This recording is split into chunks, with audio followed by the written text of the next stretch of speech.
Tradicionalmente se ensina primeiro o nado de crawl, o nado de costas, o nado de peito e o nado de borboleta. Existe uma discussão grande se realmente o primeiro nado a ser ensinado deveria ser o nado de crawl ou não. Algumas pessoas consideram que poderia ser o nado de costas ou até mesmo o nado de peito. Eu acho que tradicionalmente se faz assim, mas por outro lado, se a gente pensar que a gente fez uma boa adaptação ao meio aquático e durante a adaptação ao meio aquático o nosso aluno experimentou as diversas posições corporais dentro da água, movimentos de braçada, de pernada, de coordenação e de respiração, na verdade isso não vai fazer muita diferença.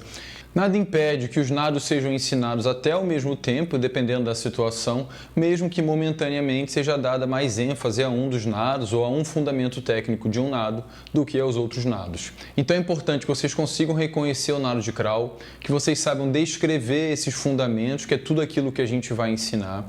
É importante que vocês reconheçam a sugestão que eu vou dar para vocês, mas que vocês pensem sobre isso, sobre uma ordenação adequada para o ensino desses fundamentos e que vocês saibam propor também exercícios de aprendizagem.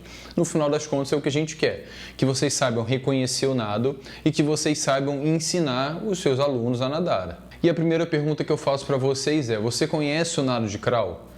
Aí eu queria que você refletisse aí dentro dos conhecimentos que você tem, o que seria o nado de crawl, quais são as características que você acha que esse nado deveria ter, em relação à posição corporal, à pernada, quando se respira, como se respira, o que mais acontece? Vamos pensar no nado competitivo também, né? Como que esse nado competitivo acontece? Se o atleta tiver que fazer uma ida e volta, por exemplo, numa piscina, como é que ele faz esse retorno para poder fazer o último percurso de nado? Tenta imaginar um pouquinho dessa situação. Os conceitos que eu vou trazer para vocês sobre o nado de crawl e sobre os outros nados formais também, eles são relativamente antigos.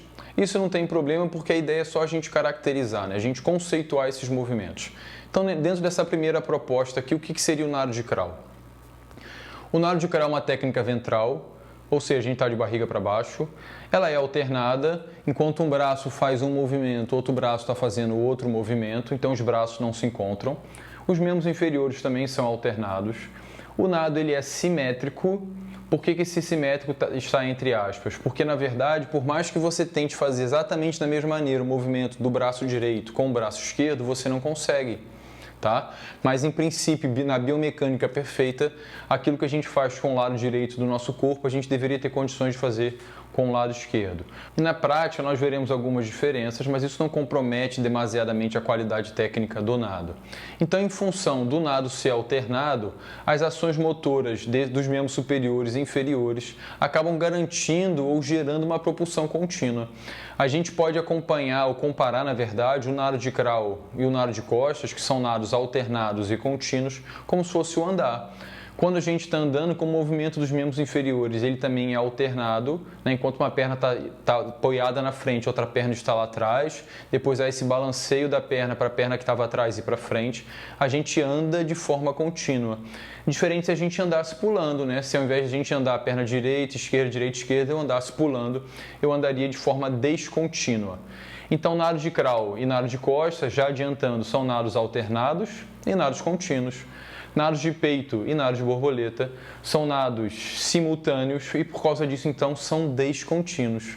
Ok? Então, esse seria um possível argumento de ensinar o nado de crawl e o nado de costas primeiro. Esses movimentos alternados são mais parecidos com os movimentos do andar, que são movimentos alternados. Por serem nados alternados e contínuos, são nados onde há uma tendência de menor gasto de energia para poder fazer o movimento. Tudo bem, mas esse argumento se sustenta muito se a criança não passou pela adaptação ao meio aquático, ok? Se ela passou por uma boa adaptação ao meio aquático, ela já vai chegar para a aprendizagem dos nados com uma gama grande de experiências dentro da água e talvez esse argumento já seja falho. A gente poderia começar a ensinar, como eu falei no outro vídeo, de forma mais simultânea ou trocar essa ordem do processo de aprendizagem. Um outro conceito aí para o nado de crawl. O nado de crawl consiste num ciclo de braçada ou um ciclo de nado. Esse ciclo de braço ele se refere à braçada realizada com o braço direito e com o braço esquerdo. O que seria um ciclo de braçada no nado de crawl? A mão direita entrou na água, fez a braçada com o lado direito, fez a braçada com o lado esquerdo. Quando a mão direita tocar na água de novo, isso garante ou isso indica um ciclo de braçadas no nado de crawl. Dependendo da distância do nado, vamos pensar que na natação competitiva existem diferentes padrões de coordenação. Então a gente pode encontrar padrões de coordenação ou ciclos de pernada que vão de 2, 4 até 6 pernadas. Existem algumas literaturas que trazem até a ideia de 8 pernadas. O que eu já posso resumir para vocês, ou adiantar na verdade? Quanto menor a distância competitiva, maior a frequência de pernada, ok? E essa pernada ela se resume no movimento para baixo e no movimento para cima. A pernada, apesar da importância propulsiva que ela tem, a maior importância dela é equilibrar o corpo e sustentar o corpo numa posição horizontal. Lembram lá da hidrodinâmica, quando a gente falou que o corpo deveria ficar o mais horizontal possível? Se meu corpo fica mais na diagonal, eu sofro mais resistência frontal e isso faz com que eu gaste mais energia para poder me deslocar. Esse outro conceito traz para a gente a ideia também de que a pernada é realizada em vários planos. Então a pernada é realizada nesse plano, mas em função do rolamento de tronco, a pernada fica sendo realizada num plano oblíquo, depois volta para a posição ventral e depois volta para o plano oblíquo. O movimento da pernada acompanha o movimento de todo o corpo. Tá bom? Nesse outro conceito, ele traz pra gente a ideia de que apesar da gente chamar nado de crawl, isso na prática, nas aulas de natação, em termos de natação competitiva, não existe a competição do nado crawl. As provas são do nado livre, mas como o nado de crawl é um nado mais rápido, tradicionalmente nas provas de 50, 100, 200, 400, 800 e 1500 livre, que são as distâncias competitivas na natação, os atletas nadam o nado de crawl. Existem competições até talvez inferiores, que o atleta pode ver o tempo dele de classificação e perceber que o tempo de classificação dele é bom o suficiente e ele poderia às vezes nadar um outro nado. Ele pode nadar borboleta na prova de 50 livre e ele não vai ser desclassificado. Nosso objetivo agora é começar a falar sobre os fundamentos técnicos do nado de crawl e a gente vai falar do primeiro tópico ali, que é a pernada e a posição corporal. A pernada ela tem uma importância tanto propulsiva quanto de sustentação e equilíbrio. Se for pensar em natação competitiva, nas provas menores, a pernada ele é muito importante e tem uma tendência a se bater mais perna, porque o que você puder fazer de força propulsiva será interessante para o nadador. Se a gente pensar nas provas mais distantes, também em natação competitiva, há uma tendência que os nadadores tenham uma frequência menor de pernada, porque eles entendem que a pernada, como tem mais massa muscular, você vai gastar muita energia e você vai ficar 14 minutos nadando, que é a prova mais distante aí na piscina, cerca de 14 minutos, que são os 1.500 metros nado crawl. Então eles vão fazer uma frequência de pernada menor, principalmente no meio da prova, com a intenção principalmente da pernada equilibrar o corpo e manter o corpo mais próximo possível da horizontal. Se a gente for pensar no processo de aprendizagem, o mais importante para a gente eu tenho que estar olhando o movimento daquela criança, esqueça a natação competitiva. Geralmente a criança no processo de aprendizagem faz 6 ciclos de pernada, ela faz 6 pernadas para cada ciclo de braço e a gente tem que ver se isso está acontecendo. Então a tendência natural das crianças é fazer 6 pernadas para cada ciclo de braço. Didaticamente, pensando nessa pernada do nado de crawl, quais são as fases que a gente deveria estar observando e deveria estar acontecendo? A gente tem uma fase descendente da pernada, nós teremos a fase ascendente e o momento onde as duas pernas vão trocar de direção. O que é a fase descendente? Como o próprio nome diz, é o momento de descida da perna, é a descida do membro inferior. Como é que deveria estar esse membro inferior? Flexão plantar e os pés levemente voltados para dentro. A pernada, ela começa no quadril, um erro comum de quem está aprendendo a fazer a pernada do joelho para baixo, mas a pernada começa no quadril. Mais uma vez, vocês podem associar esse movimento como se fosse o movimento do andar. Quando a gente anda, a gente não faz o movimento do joelho para baixo. A gente faz primeiro o movimento de coxa, flexão de quadril e depois extensão do joelho. Depois que os pés tocam no chão, o calcanhar toca no chão, o joelho fica estendido e a perna é jogada para trás para que o corpo possa ser projetado para frente. Então na fase ascendente, na fase descendente, a gente tem um movimento que é de coxa e perna, e na fase ascendente a gente tem um movimento que é a perna como um todo. Então na fase descendente é como se fosse um chute, um voleio no futebol, e na fase ascendente o joelho fica o tempo inteiro estendido até que a pernada mude de posição. Então a pernada tem que fazer um movimento para baixo e para cima, com a intenção de jogar água, como se fosse a intenção de jogar água levemente para baixo e para trás, para que você possa ir no sentido oposto. Então essa pernada ela é importante para a sustentação, para o equilíbrio e também para a propulsão. Como falei para vocês, já adiantei no outro vídeo, ela não acontece só no plano vertical. O corpo e a pernada acompanham o movimento, fica na vertical, na vertical e na diagonal. Os pés em flexão plantar e levemente voltados para dentro, para que a gente possa aproveitar o máximo possível a área de contato dos pés. Tem que lembrar mais uma vez lá da aula de hidrodinâmica, né? De hidrodinâmica e hidrostática. E eu falei para vocês que quanto menor a distância competitiva, maior essa frequência gestual. Isso para a gente, em termos de aprendizagem, fica para depois. Nosso foco é ensinar e não fazer treinamento. Como é que a gente vai ensinar essa pernada do nado de crawl e por que a pernada deveria ser ensinada primeiro? A pernada é importante porque o corpo fica na horizontal. Se a criança não conseguir ficar com o corpo na horizontal e a gente começar a ensinar, por exemplo, primeiro pela braçada do nado de crawl, possivelmente o corpo dela ia ficar dentro da água serpenteando, ia ficar sem equilíbrio. Então a pernada é importante. Se eu estou focado na pernada e eu não ensinei ainda nenhum outro fundamento, por mais que ela tenha passado por experiências anteriores na adaptação ao meio aquático, aqui o foco é a pernada. Então eu deveria propor exercícios que foquem principalmente na pernada. Na imagem número 1, os alunos estão sentados na borda da piscina e o professor pede que eles façam a pernada. Se a gente está pensando aqui no ensino da pernada de crawl e do costas, não na adaptação ao meio aquático, para as crianças só baterem a perna, molharem umas às outras, é diferente. Estou pensando agora no ensino do nado de crawl. Por que esse movimento tem uma tendência de induzir o aluno ao erro? Pensem, por favor. Há uma tendência, se a gente for estimular o movimento da pernada nessa posição, que a criança ela faça a pernada só do joelho para baixo. A criança ela fica com a coxa apoiada toda na borda e ela não consegue fazer flexão e extensão do quadril. E a gente falou que a pernada ela consiste em movimento de flexão e extensão de quadril e de extensão e flexão de joelho, como se fosse o andar. Ah, Guilherme, mas eu posso propor o exercício das imagens número 3 e 4. Se o aluno estiver com o corpo, com os membros inferiores mais para dentro da água, eles conseguem fazer a flexão e extensão de quadril, que é importante para ensinar a pernada de crawl. Mas pessoal, pensem bem, se esses alunos passaram pela adaptação ao meio aquático, o último conteúdo que eu sugeri para vocês da fase de adaptação ao meio aquático é a propulsão. Para que eles façam essa propulsão, eles tiveram experiências dentro da água de pernada de braçada, de ondulação do corpo todo para poder garantir essa propulsão. Vocês não ensinaram, ou não deveriam, na adaptação ao meio aquático, na hora que for ensinar a propulsão, ensinar pernada de crawl, de costas, peito e borboleta. Mas eles fizeram esse movimento que eles nem sabem que são dos nados formais e eles vão usar isso depois. Então, sinceramente, pessoal, esses 4 exercícios aqui, eu não vejo o porquê deles serem utilizados no ensino do nado de crawl e nem no nado de costas. Eu acho que a criança passou por uma experiência da adaptação ao meio aquático e ela tem condições de entrar na piscina. Ah, Guilherme, e dessa proposta? Tudo bem, poderia até ser feita, o corpo está dentro da água, mas mais uma vez, por quê? Por que eu preciso criar um ponto fixo? Eu estou com medo das crianças se afogarem?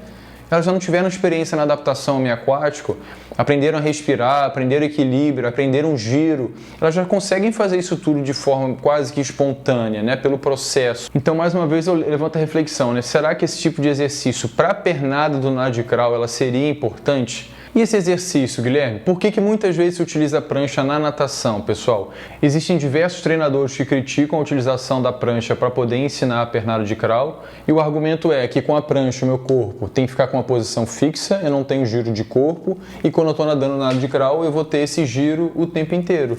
Então eu estou utilizando um instrumento, uma ferramenta de ensino que pode estar induzindo ao erro. Pode, eu acho que essa discussão é mais complexa, tá? Mas por outro lado, por que tradicionalmente se utilizava muito a prancha para poder ensinar a pernada de crawl? Porque as crianças faziam uma adaptação ao meio aquático muito ruim. Então os professores queriam logo ensinar o nado de crawl, né, os nados formais. Os professores ficavam com medo das crianças morrerem afogadas, porque elas não tinham autonomia no ambiente aquático, e colocava logo uma prancha na mão dessas crianças para que elas não se afogassem. Ok? Então, mais uma vez, eu acho que tudo pode, você tem que pensar sobre a utilização ou não do instrumento ou da ferramenta para saber se aquilo é interessante para vocês e para os seus alunos. Ah, Guilherme, eu conheço uma prancha que tem uma flutuabilidade melhor, ou menor, na verdade, que vai deixar o aluno numa posição mais horizontal, né? Não vai levar muito os membros superiores e a cabeça, e eu consigo induzi-lo, oriento para que ele faça a rotação de tronco. Beleza, pessoal, mais uma vez a ideia é, eu conheço o movimento, conheço aquilo que eu quero ensinar, percebo a possível deficiência do meu aluno e a partir disso então que eu vou sugerir os exercícios. Outros exemplos aqui, ó. Qual seria a diferença entre fazer a pernada de crawl com a cabeça dentro da água ou com a cabeça fora da água? Com a cabeça fora da água, como a gente viu lá na parte de hidrodinâmica, há uma tendência da cabeça subir mais ainda, porque o rosto está fora da água e os membros inferiores afundarem. Esse exercício é muito comum no treinamento da natação, com a intenção de fortalecimento dos membros inferiores. Você tem que pensar se isso é adequado ou não para os seus alunos.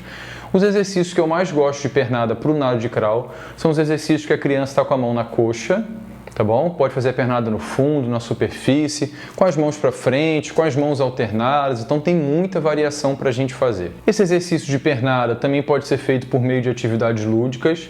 Nada impede que a gente continue, como eu já sugeri para vocês, durante o ensino dos nados, principalmente para as crianças, com atividades ainda intermediárias ou mais difíceis da etapa de adaptação ao meio aquático. Nada impede também que eu pegue movimentos emprestados dos outros nados que se assemelham para que eu crie esse processo de aprendizagem. Por exemplo, eu poderia estar propondo a pernada de costas com diferentes variações, essa daí é uma sugestão, para que as crianças aprendam a pernada de crawl. Por quê? Porque a pernada de costas ela é muito semelhante. Pés em flexão plantar, a pernada começa no quadril, só que no crawl eu chuto para baixo e no costas eu vou chutar, vou fazer um movimento com mais força para a parte de cima. Posso propor exercícios de pernada partindo na posição ventral e chegando numa posição lateral. Posso propor exercícios de pernada só na posição lateral, com a mão na coxa ou com uma das mãos para frente, com a cabeça na posição lateral, olhando para baixo. Tudo vai depender se você está preocupado em ensinar só a pernada ou se você está preocupado em ensinar a pernada em conjunto com algum outro conteúdo, algum outro fundamento do ensino da natação. O meu aluno pode usar a nadadeira, pode usar o pé de pato? Eu acho que se for com finalidade de aprendizagem, como ferramenta pedagógica, é super válido. Lembrando que a intenção não é condicionamento físico, não é treinamento. Então pode ser que a criança, por algum motivo, não fique com os pés na posição adequada e você quer que isso aconteça. O pé de pato, né, a nadadeira, vai acabar forçando que os pés fiquem em flexão plantar. Isso acontece geralmente mais com os adultos que têm uma certa autonomia na água, mas não passaram pela adaptação ao meio aquático. Pode ser que eles façam a pernada com os pés em dorsiflexão, vai parecer que ele está dando enxadada na piscina. Então, nesses casos, é interessante que a gente utilize uma nadadeira para colocar forçadamente o pé do nadador em flexão plantar. Isso aqui é um exemplo de exercício onde você vai fazendo a pernada de crawl com as duas mãos na coxa e você tem essa alternância da posição corporal que se assemelha mais ao nado completo. Eu apresentei para vocês aqui sugestões de exercícios para poder ensinar a pernada do nado de crawl. Não são, logicamente, os únicos exercícios com essa finalidade. Mais uma vez, o importante é eu sei aquilo que eu quero ensinar, conheço as características do meu aluno e eu vou propor exercícios para essa condição, o meu conhecimento, o que eu tenho que ensinar, né, o que o meu aluno tem que fazer e o que ele consegue fazer. Lembrando que os fundamentos técnicos são todos os conteúdos que a gente deveria inserir no nosso planejamento e que farão parte do nosso processo de ensino e aprendizagem. A gente já falou da pernada e agora a gente fala sobre a braçada do nado de crawl. Quando a gente vem ensinando a braçada do nado de crawl, a gente tem que ter em mente que ela é responsável pela maior parte da propulsão, né, da força de deslocamento do nadador. Didaticamente, para poder ficar mais fácil de entender esse movimento, a braçada ela é dividida em fases. Apesar de ser um movimento cíclico, então, né, um movimento que não tem início, meio e fim, didaticamente a gente divide a fase em momentos, porque fica mais fácil do professor olhar o nadador, olhar o aluno, comparar aquilo que ele está observando com a ideia, né, que ele tem de correto para cada uma dessas fases e a partir disso então propor os exercícios de correção. A primeira fase é a fase de entrada da mão da água e o agarre. Depois a gente tem a fase submersa, que é dividida em dois momentos. Primeiro a gente tem a fase da puxada e depois a fase do empurrão e finalmente a fase aérea ou a fase de recuperação da braçada, que é um momento que a braçada não é propulsiva. Então, se a gente fosse pensar em cada uma dessas fases, a mão tem que entrar na água mais ou menos na linha do ombro. A mão ela pode entrar com a palma da mão voltada para baixo ou levemente voltada para fora. O que a gente considera ser um erro é cruzar a linha média do corpo quando a mão estiver entrando na água, ou entrar com a mão na água, jogar a mão muito para fora. Também a ideia é que o cotovelo entre mais ou menos ou próximo de uma extensão completa. A mão vai entrar na água, depois você faz uma rotação de tronco e joga a mão lá na frente. Isso é a entrada da mão na água. Depois você tem que começar a direcionar as mãos para trás e é nesse momento exatamente que a gente tem essa fase que a gente chama de fase de agarre. Essa primeira etapa de entrada da mão na água e depois do agarre, ela não é propulsiva, ok? Isso aqui é só uma preparação para a fase propulsiva, que é a fase que vem logo a seguir, que é a fase da puxada. A fase da puxada tem esse nome porque realmente você está puxando o seu corpo para frente para depois empurrar o corpo para frente. Então primeiro você puxa, depois você empurra o seu corpo. Na fase da entrada, um outro erro que é muito comum da gente ver as crianças fazerem é entrar com a mão muito curta aqui próximo da cabeça, como se estivesse nadando, batendo continência. Então a mão tem que entrar lá na frente, palma da mão para baixo, levemente voltada para fora. Entrei com a mão na água, fiz o agarre, que é esse direcionamento das mãos para trás, e agora que eu começo a fase propulsiva. No meio da fase da puxada, que é onde vai delimitar o final da puxada e o início da fase de empurrão, a ideia é que o cotovelo esteja mais ou menos a 90 graus. Imagina que eu estou com o meu corpo aqui deitado, o meu cotovelo vai estar mais ou menos 90 graus. Alguns nadadores fazem essa abraçada um pouco mais aberta, alguns nadadores abraçada um pouco mais fechada. O que seria um erro? Fiz a entrada, palma da mão para trás, eu cruzar a linha média do corpo. Então a minha mão ir lá para o outro lado, ou minha mão ir muito para fora, isso é considerado um erro. Se eu estivesse vendo esse movimento lateralmente, a minha mão vai entrar na água, eu tenho que direcionar a palma da minha mão para trás, aqui mais ou menos quando o corpo estiver alinhado, quando o braço estiver alinhado com o ombro, é o final da minha fase de puxada, e depois eu fazer a minha fase de empurrão. Eu puxo a água e depois eu empurro a água para trás com a intenção de ir para frente. Uma coisa importante da gente perceber é que depois que a gente termina de fazer essa fase de empurrão, eu posso tirar o meu braço da água com o cotovelo relaxado, essa é a ideia, para que a mão entre lá na frente novamente. Existem alguns nadadores que fazem essa recuperação do braço com o cotovelo mais estendido, então existe essa variação. Isso não é caracterizado como um erro. A grande preocupação de se fazer essa recuperação do braço com o cotovelo mais estendido é que, como esse movimento é feito na lateral, há uma tendência desses nadadores cruzarem a linha média do corpo quando a mão entra na água, e isso caracterizaria um erro. Então, mesmo que a braçada seja feita mais lateralmente, na hora que a mão for entrar na água, a mão tem que ser jogada para frente para o corpo fazer esse rolamento. Percebam que, associado a esses movimentos de braçada que eu mostrei para vocês, a gente tem o rolamento do tronco. Isso é importante em função de diversas características que eu vou passar para vocês daqui a pouco. Quando a gente pensa na ação de coordenação de um braço com o outro, com o braço direito com o braço esquerdo, a gente tem basicamente 3 propostas de coordenação, e isso se dá justamente em função do tempo da ação propulsiva de um braço e do outro. Na braçada alongada, ela é caracterizada por entrar com a mão na água e você tem um momento não propulsivo do nado, porque você termina a fase propulsiva com o braço direito, por exemplo, e a mão esquerda está sendo alongada para frente e você não tem ação propulsiva. Porque, como eu falei para vocês, esse primeiro momento de entrar com a mão na água até fazer o agarre, ele não é caracterizado como propulsivo. Na braçada em oposição, eu vou estar justamente terminando uma braçada, a fase propulsiva de uma braçada, e isso vai estar coincidindo com a entrada da outra mão, com a fase propulsiva da outra mão. Então a mão esquerda aqui no caso está começando a fase propulsiva e a mão direita está terminando a fase propulsiva. Então a gente não tem um gap, a gente não tem uma ausência de fase propulsiva entre as duas braçadas. No padrão de coordenação por superposição, a gente tem um momento onde os dois braços fariam propulsão ao mesmo tempo. Isso se dá então em função do tempo de braçada do braço direito e do braço esquerdo. Para os nadadores em aprendizagem, para as crianças, o mais comum e a minha sugestão para vocês é que a gente ensine esse padrão de braçada alongado, um braço está lá na frente, o outro braço está lá atrás, para que a criança possa realmente entender o padrão de coordenação dos braços. A gente vai encontrar esses dois padrões de coordenação, que é oposição ou superposição, principalmente na natação competitiva. Nas provas mais curtas, por exemplo, a gente vai encontrar com maior tendência esse modelo de padrão de oposição, porque o atleta quer o tempo inteiro ter momento propulsivo, porque afinal de contas ele está nadando contra o tempo. O rolamento do corpo ele é muito importante, porque, como eu falei para vocês, ele vai permitir que o corpo do nadador fique na lateral, realizando uma respiração de forma mais adequada, vai permitir que, se for o caso, se esse for o interesse do nadador, a gente tenha uma braçada mais alongada, aumentando o comprimento da braçada.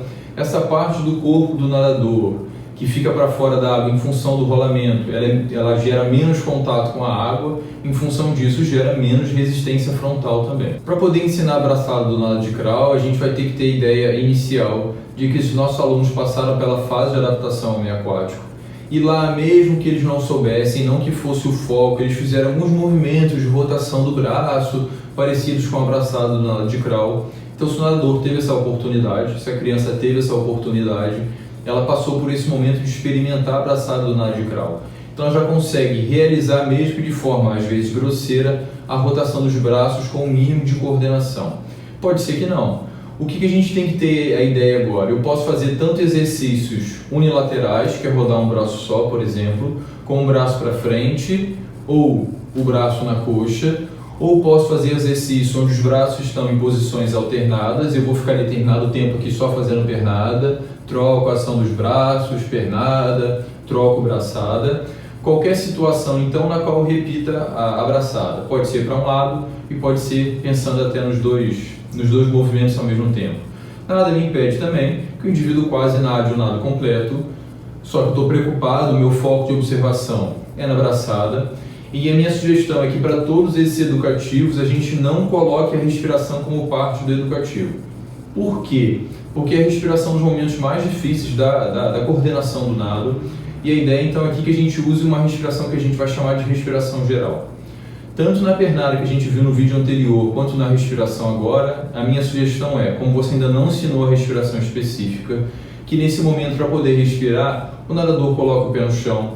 Se a piscina for um pouquinho mais funda, ele não conseguir, que ele pare, faça a sustentação, ele vai respirar, depois coloca o rosto na água novamente e volta a nadar. A gente pode pensar em propor também exercícios com a utilização de algum material flutuante. Alguns professores, alguns treinadores são contra a utilização da prancha para poder ensinar tanto a pernada quanto a braçada, eu já falei isso para vocês. E o principal motivo seria que você está criando um ponto fixo, que na verdade não existe, e que você pode estar limitando essa rotação de tronco, porque a função da prancha é justamente flutuar. Mas você quer que em alguns momentos o corpo afunde, isso é importante. Guilherme, significa então que eu não posso usar hora nenhuma? Não é isso que eu estou falando para vocês. Eu só quero que vocês entendam que quando vocês forem pensar no exercício que vocês vão oferecer aos seus alunos, tem que ter um porquê por trás disso. Eu tenho que ter um objetivo para poder ensinar e eu vou pensar na melhor maneira de ensinar isso para o meu aluno a partir das características dele. Para que eu possa ensinar isso, pode ser que eu tenha que utilizar uma prancha ou não, pode ser que eu tenha que utilizar algum outro material flutuante ou não. A ideia é, eu não vou usar só por usar, porque sempre foi usado. Eu tenho que ter um porquê na utilização desse material. Se você ainda tiver essa preocupação em elevar o cotovelo na hora da recuperação do braço, que não é hoje em dia mais uma exigência tão grande, a gente precisa ver um movimento harmônico e eficiente. Existem exercícios para a gente tocar o cotovelo, na axila, aqui no ombro, antes da mão entrar na água. Existem outros exercícios da gente arrastar o polegar aqui na lateral do corpo, como se estivesse abrindo ou fechando um zíper, antes da mão entrar na água novamente, fazer a rotação de tronco para o outro lado. Então você pode até propor esses exercícios para o seu aluno, ver como ele reage tecnicamente a essa experiência e, se for o caso, depois, se isso ficar muito complicado para ele, a gente pode permitir que ele faça um modelo de braçada que seja mais adequado às características dele. Pode ser, por exemplo, que ele tenha certa limitação articular ou então até um volume muscular grande na região do ombro e não consiga fazer a recuperação do braço com o cotovelo tão elevado. Nada impede que ele faça não outro padrão de coordenação, mas ele faça um movimento mais lateralizado da braçada. Uma outra proposta seria, talvez até em termos de aperfeiçoamento, eu acho que é preciosismo demais, é dividir demais o movimento, mas a gente poderia estar pensando em educativo só para determinadas fases da braçada. Eu posso, uma coisa que eu acho bacana, pensar em exercícios de braçada, onde a gente faça só a fase submersa da braçada, para a criança entender como é que faz a fase submersa, para que ela possa sentir a água, e depois propor exercícios de coordenação que envolvam o braço como um todo, tá? Isso aí depende do professor. Posso fazer só a fase submersa, posso fazer e pausar, faço só a recuperação e paro aqui na frente, conto até 3, conto até 4, faço a braçada novamente. Então tudo depende se você está focado mais na pernada, que a gente já falou, se o foco é mais na realização da braçada, se o foco é mais na coordenação de braço e perna, que é o próximo vídeo de vocês. Então é isso que vocês têm que ter em mente na hora de propor um exercício. É muito comum também no ensino da braçada, alguns professores utilizarem o buboia. Eu acho que é uma ferramenta interessante, mas a gente tem que ter muito cuidado na hora de utilizar esse equipamento, porque a função dele é justamente substituir a ação dos membros inferiores. Ok? É um material flutuante que vai substituir a ação da perna, que tem a função de elevar os membros inferiores para o corpo ficar na posição mais horizontal possível. Só que ele apesar de levantar os membros inferiores, ele causa um desequilíbrio muito grande no corpo. Para o nadador iniciante, que não consegue controlar o corpo dentro da água, isso pode ser um ponto negativo, porque ele vai desequilibrar demais o corpo dentro da água. Isso pode fazer com que, para que ele reequilibre, ao invés de ele nadar na posição que a gente considera, ou que ele já considera como padrão, a tendência dele é fazer uma braçada mais aberta para poder equilibrar esse corpo dentro da água. Tá? Então, mais uma vez, tudo pode, tem que ver o caso a caso do seu aluno. Outra proposta bacana, interessante, talvez não como processo de aprendizagem, mas talvez aí mais como aperfeiçoamento, seria fazer essa abraçada do nado de crawl com a cabeça alta. É lógico, poder fazer a abraçada, um nado, né, com a posição da cabeça dessa maneira, a gente precisa de muita ação dos membros inferiores. A abraçada fica mais curtinha, porque você não consegue ter rolamento de tronco, porque essa não é a finalidade do exercício. Mas, por outro lado, você tem essa ideia de nadar com o cotovelo alto, o nadador pode ver a mão dele entrando na água, então é mais uma opção para você. Existem diversos outros equipamentos que podem ser utilizados também, que existem no mercado. Esse equipamento se chama como se fosse um fulcro, é o nome do equipamento. Ele é colocado nas mãos, à medida que você força a mão para trás, ele força o seu cotovelo para cima. Na hora de fazer a braçada, estar com o cotovelo elevado é muito importante, porque se você não tem esse contato com a água, se o seu cotovelo está baixo, você vai cortar a água. E a gente não quer isso, a gente quer justamente criar força, criar contato com a água, para que a gente crie como se fosse um ponto fixo e o seu corpo seja jogado para frente. Também é muito comum a utilização de palmares, principalmente com os nadadores das equipes de treinamento ou de aperfeiçoamento. Guilherme, significa então que eu não posso utilizar o palmar com os nadadores jovens que estão aprendendo? Pessoal, tudo depende. Depende da quantidade de repetições que você vai pedir que eles façam, da distância que eles vão nadar, do tamanho do palmar. Então, mais uma vez, eu vou utilizar o palmar para quê? Eu vou utilizar o palmar justamente para que ele perceba como a mão passa pesada na água. Tudo bem, mas, por exemplo, você poderia fazer um exercício que é nadar com a mão aberta ou com a mão fechada. Ele poderia estar fazendo uma braçada, um ciclo de braçada com as mãos fechadas e depois um ciclo de braçada com as mãos abertas, ou uma mão fechada, uma mão aberta, para que justamente ele perceba essa diferença de ter contato com a água em função de como você utiliza as mãos. E o nosso objetivo agora, depois que a gente falou sobre a pernada e sobre a braçada, é falar sobre a coordenação do braço e da perna. Quando a gente ensina os nados competitivos, os nados formais, a gente geralmente ensina primeiro a pernada e depois a braçada. E é lógico que muitas vezes o exercício de braçada que a gente propõe, a pernada está sendo realizada ao mesmo tempo. Mas isso não significa que o padrão de coordenação de braço e perna que a gente está vendo está adequado e a gente passa a tomar conta disso agora. Agora o nosso foco é perceber o que a perna está fazendo, está coordenada com o que o braço está fazendo, né? Eles estão trabalhando em harmonia. Em termos de coordenação, nós temos 3 padrões para o nado de crawl. Temos o padrão de 6 tempos, que é o mais comum, que é aquele que a criança naturalmente vai realizar durante o processo de aprendizagem, tanto na adaptação ao meio aquático, como agora na aprendizagem dos nados formais. Nós temos o padrão de 4 tempos de pernada para cada ciclo de braço, que é mais comum para os fundistas, e de 2 tempos de perna, ou seja, só uma descida e uma subida da pernada para cada ciclo de braço, que também é comum para os fundistas. Esse padrão de 2 tempos de perna para cada ciclo de braço é como se fosse um andar. Para cada ciclo de movimento de braço, eu faço 2 pernadas. ok? Então o que a gente vai entender agora aqui? Quando o braço entra na água, a perna do lado oposto basicamente está na sua fase descendente para poder gerar equilíbrio do corpo na água. Então a pernada ela serve muito mais para sustentação e equilíbrio do corpo dentro da água do que realmente para poder gerar propulsão. A gente tem na literatura como deveria ser esse padrão de coordenação de braço e perna, só que na verdade, pessoal, a gente não ensina isso. É um movimento tão natural de ser realizado dentro da água que quando a gente propõe ações de braço e perna, há uma tendência que isso aconteça de forma espontânea, de forma natural. O que a gente tem que, na verdade, observar é se isso está fazendo com que o movimento do braço e da perna aconteça em harmonia. Se o movimento do braço, por exemplo, não está trazendo complicações para a pernada, porque, por exemplo, estou cruzando a linha média do corpo, isso causa um desequilíbrio no meu corpo.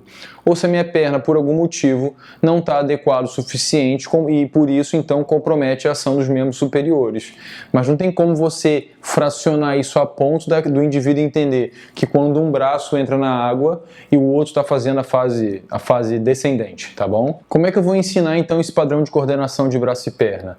Na verdade, eu posso utilizar todos os exercícios que vocês já usaram anteriores, todos os exercícios que nós vimos para pernada e para braçada. Nós vamos fazer uma mistureba dessa proposta de exercícios, mas agora o foco será diferente.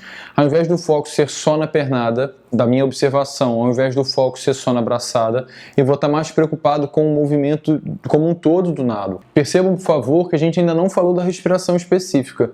Então, os exercícios que estiverem acontecendo aqui, se for o caso de respirar, o nadador tem que colocar o pé no chão ou parar o movimento para poder respirar. Você quer que ele se concentre no nado, no rolamento do tronco, na ação dos membros inferiores, sem ter que se preocupar com a respiração. Lembrar que a gente pode propor exercícios diferentes de coordenação, com os braços opostos, rodando só um braço, trocando a ação dos braços a cada 3 ou 4 segundos. O importante, então, quando a gente está falando de coordenação do nado, é que esses exercícios permitam a nossa observação para ver se o nado está acontecendo em harmonia. Nesse momento agora, depois de ter falado sobre a pernada, sobre a braçada e sobre a coordenação de braço e perna, nós falaremos sobre a respiração do nado do crawl, sobre a respiração que eu vou chamar de respiração específica. Antes de qualquer coisa, pessoal, por que esse nome respiração específica?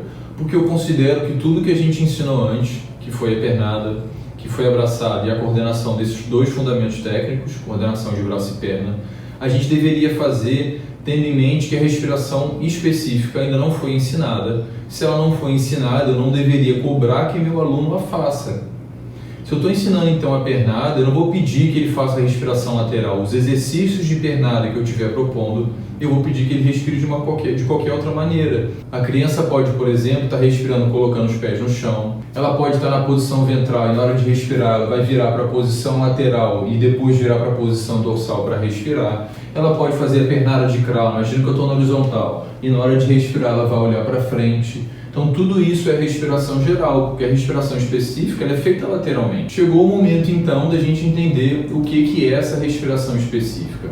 A respiração, como eu falei para vocês desde o início, ela vai acontecer em função do giro do corpo na água. Se a gente pedir para os nossos nadadores, para as crianças, só girarem a cabeça para respirar, possivelmente a boca delas não sairá da água e isso não vai dar tempo suficiente ou ela nem vai conseguir fazer o processo de respiração. Então é importante que a criança entenda que a respiração acontece em função da ajuda do tronco que vai permitir que o corpo fique mais na lateral.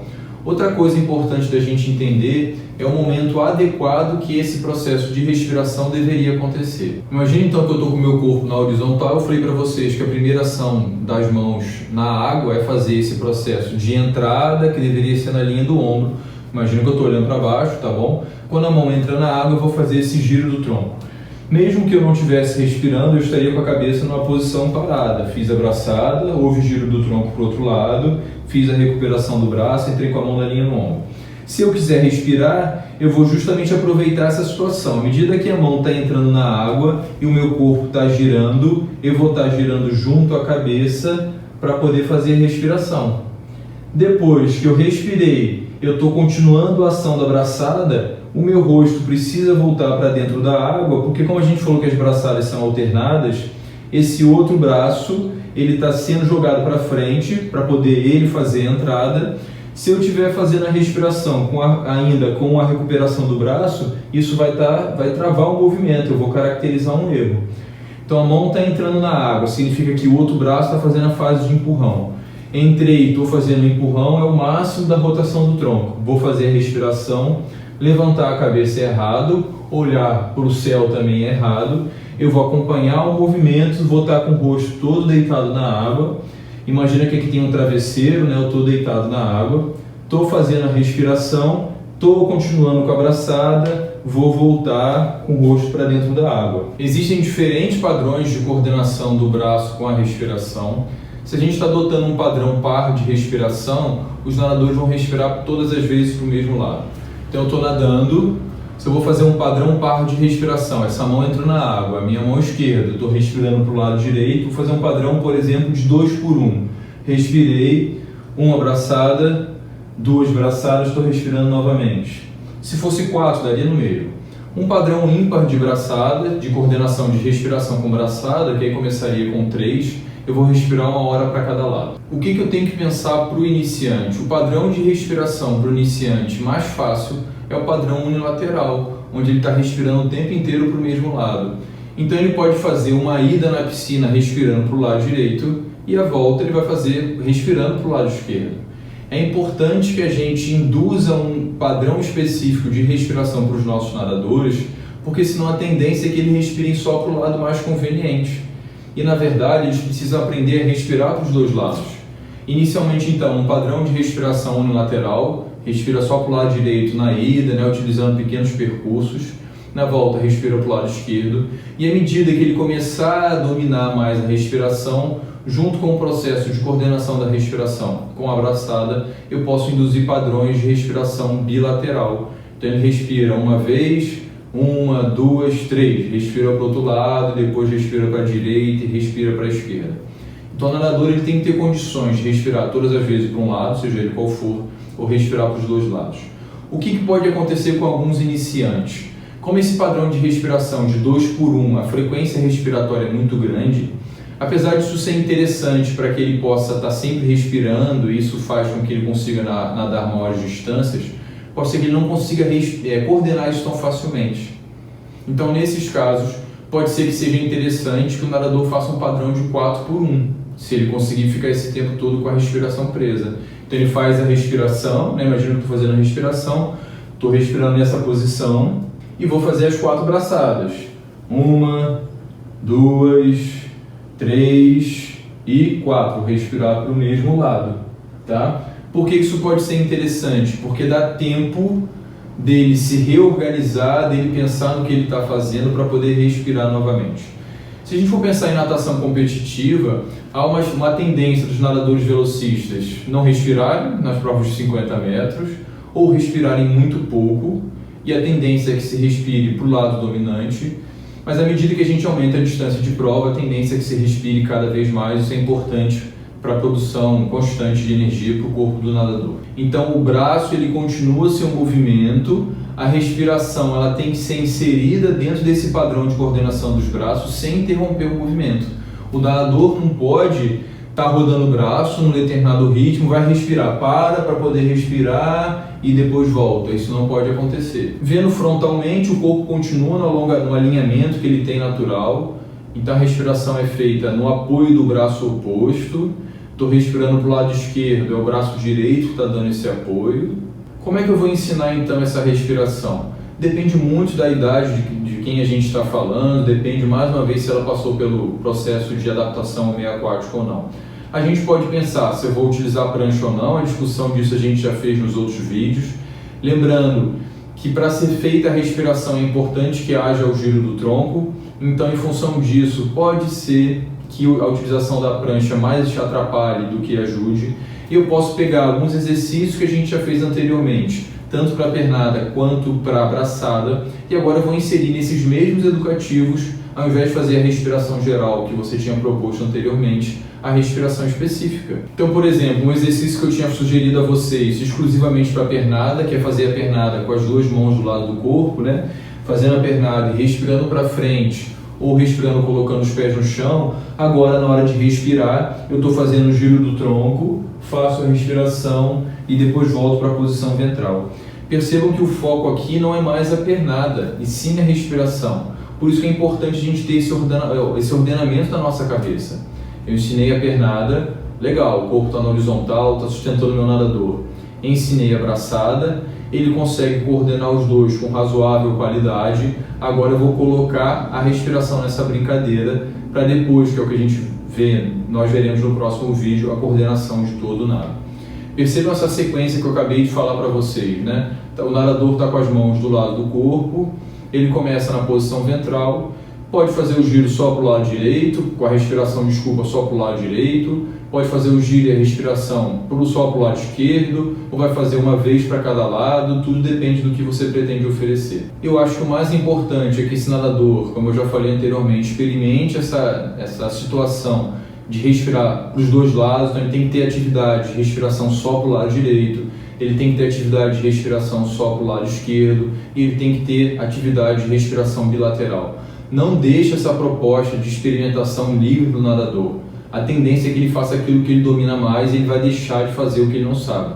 E, infelizmente, isso é muito comum. A gente vê nadadores que nadam relativamente bem, tá bom? Que na hora de fazer respiração para um lado, poxa, bacana, tá muito bom, respira para o outro lado agora, o cara não sabe respirar.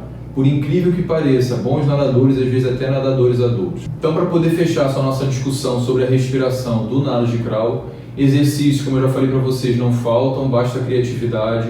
Eu posso pegar os mesmos exercícios que a gente utilizou lá para ensinar a pernada e para poder ensinar a braçada. E agora eu vou colocar dentro desses exercícios a exigência do padrão de respiração. Eu só mudei o meu foco de observação. O meu foco de observação era na pernada, depois passou a ser na braçada, e agora estou preocupado com a realização da respiração, o tempo correto de respiração e que ela não interrompa a ação dos membros superiores. E agora nós falaremos sobre a coordenação braço, perna e a respiração específica. Ou seja, a gente chegou num momento onde a gente está olhando o nado como um todo. Você poderia estar perguntando, pô Guilherme, mas qual é a diferença de ensinar a coordenação braço, perna e respiração específica para o que você falou antes?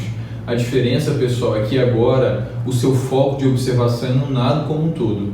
O nosso foco de observação e de correção mudou da pernada para a braçada, depois pernada e braçada, depois principalmente braçada com a respiração, e agora a gente quer observar o nado, o movimento completo do nado e ter certeza que ele está sendo realizado dentro de um padrão adequado de coordenação. Por quê? Não é porque o meu aluno sabe executar cada um desses fundamentos separadamente que ele executa o nado como um todo com a mesma qualidade. Dentro dessa ideia, então, de que o meu nadador vai estar realizando o nado completo, eu posso propor diferentes padrões de coordenação de braçada, de respiração, tempo de braçada. Eu posso sugerir que ele nade um pouco mais rápido ou um pouco mais devagar, para que justamente ele experimente essas diversas percepções de nadar e para que ele consiga produzir ação propulsiva independente da distância que ele vai nadar. E se for o caso, aos poucos eu posso estar aumentando essa distância na qual ele vai realizar o nado dele. A gente quer observar o nosso nadador, perceber que os movimentos estão contínuos, estão eficientes. Então, lembrando mais uma vez que as partes não garantem o todo sendo realizado com qualidade. A gente que agora está corrigindo o próprio nado a partir do próprio nado, né? Eu não preciso estar o tempo inteiro fracionando, eu posso estar pensando na correção como um todo. Se for o caso, lógico, nada me impede que eu pegue os pontos que eu considero mais importantes no movimento que precisam ser corrigidos, ou eu posso propor dar alguns passos para trás, né? Propor novamente exercícios fracionados para poder corrigir esse movimento como um todo, mas a intenção aqui é basicamente que o aluno realize o nado completo e eu faça as correções a partir disso. Como então que eu posso ensinar essa coordenação de braço, perna e respiração? Eu vou pegar mais uma vez emprestado todos aqueles exercícios que já foram feitos antes.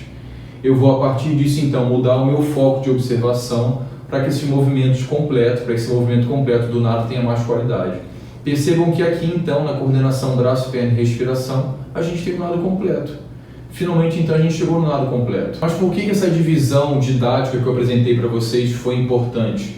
Para que vocês tenham em mente que essa construção do nado completo ela requer a experiência de movimentos talvez mais ou menos fracionados, que foi o que a gente fez, para poder chegar aqui o aluno entender o que ele tem que fazer e ficar mais fácil de corrigir, tá bom? e a nossa ideia agora é fazer uma revisão para que possa aí fixar esses conteúdos. Então, vamos lá, o que é o nado de crawl? O nado de crawl é um nado ventral, ele é alternado, em função disso ele tende a ser contínuo, braço e perna são alternados. A gente vai ver um nado, um movimento que tem uma progressão contínua de deslocamento, a respiração é feita lateralmente, a respiração pode ser feita a qualquer momento, então não existe um momento específico para isso em termos de competição. Em termos de aprendizagem, eu sugeri para vocês que a gente coloque momentos específicos para que o indivíduo saiba propositalmente respirar para o lado direito ou para o lado esquerdo. Se a gente não fizer isso, há uma tendência que ele respire só para o lado que ele considera mais fácil, né? Aquele que ele treina mais. Se a gente for pensar na natação competitiva, o nado de crawl ele não existe. O que a gente tem, na verdade, é o nado livre, nas distâncias de 50, 100, 200, 400, 800 para as mulheres e 1.500 para os homens. O que a gente ensina aí como fundamentos do nado de crawl? E numa progressão pedagógica que eu sugeri para vocês, a pernada, a braçada, a coordenação de braço e perna. Depois o que a gente chamou de respiração específica, porque tudo que foi feito antes eu chamei de respiração geral, porque o meu foco estava sendo direcionado a outro conteúdo. Depois a coordenação disso tudo, braço, perna, respiração específica. E a saída e virada e a chegada, que são conteúdos também que a gente tem que ensinar para os nossos alunos, para que eles saibam nadar o nado de crawl realmente, seja com finalidade competitiva ou não, seja como atividade física voltada para a saúde. Isso vai ser interessante para essa criança e possível jovem ou adulto que utilize a natação da maneira que ele achar melhor. Se a gente pensar numa criança que passou adequadamente pela fase de adaptação ao meio aquático, a maior parte desses conteúdos de pernada e de braçada a criança vai saber fazer. O conteúdo talvez a gente encontre mais dificuldade seja realmente da respiração, porque é um conteúdo específico do nado de crawl. Em princípio a criança não teve essa experiência com a intenção de correção lá na fase de adaptação ao meio aquático. É importante que a gente perceba nesse nadador que o nado tem uma boa coordenação. É importante que na saída, na virada e na chegada a gente tenha a manutenção da velocidade, mesmo que a gente não esteja falando de natação competitiva. A minha sugestão para vocês na hora de fazer a correção é que vocês vejam o movimento desse nadador, criem uma imagem mental daquilo que vocês consideram que é correto, que é o mais comum de ser feito, e vocês vão conflitar aquilo que vocês têm como correto e aquilo que vocês estão vendo. Também é importante que vocês entendam que a gente divide didaticamente esses fundamentos técnicos em fases, e essa divisão é importante para que a gente saiba o que corrigir e em que momento corrigir. Independente disso, independente de todas as discussões que nós fizemos, é importante que a gente compreenda as características do nosso aluno. O modelo ideal e mais adequado é que esse indivíduo, independente de ser criança ou não, passe pela etapa de adaptação ao meio aquático, que essa etapa seja realmente um processo, que ela pode ser muito simples, pode ser de nível intermediário ou muito complexa, e depois, ou dependendo do momento, que ele aprenda de forma concomitante os nados formais. Mas pode ser que a gente tenha aquele aluno, aquela criança ou aquele adulto que não passou por uma etapa de adaptação ao meio aquático da maneira que a gente considera que é correta, e em função disso a gente está o tempo inteiro tendo que resgatar conteúdos anteriores, e em função disso também a gente possa utilizar ou deva utilizar ferramentas, instrumentos para a aula de natação que no modelo ideal a gente não consideraria como mais adequado. Então, mais uma vez, eu acho que tudo pode, depende do que você quer ensinar e como você quer ensinar. E aqui um destaque muito importante para vocês pensarem. Não adianta só a gente saber o que tem que ensinar. Isso é muito importante e eu vou confessar para vocês que a maioria dos professores não tem isso em mente. Mas além disso, é muito importante também que a gente saiba como ensinar, e isso vai fazer todo o diferencial no processo de aprendizagem dos nossos alunos.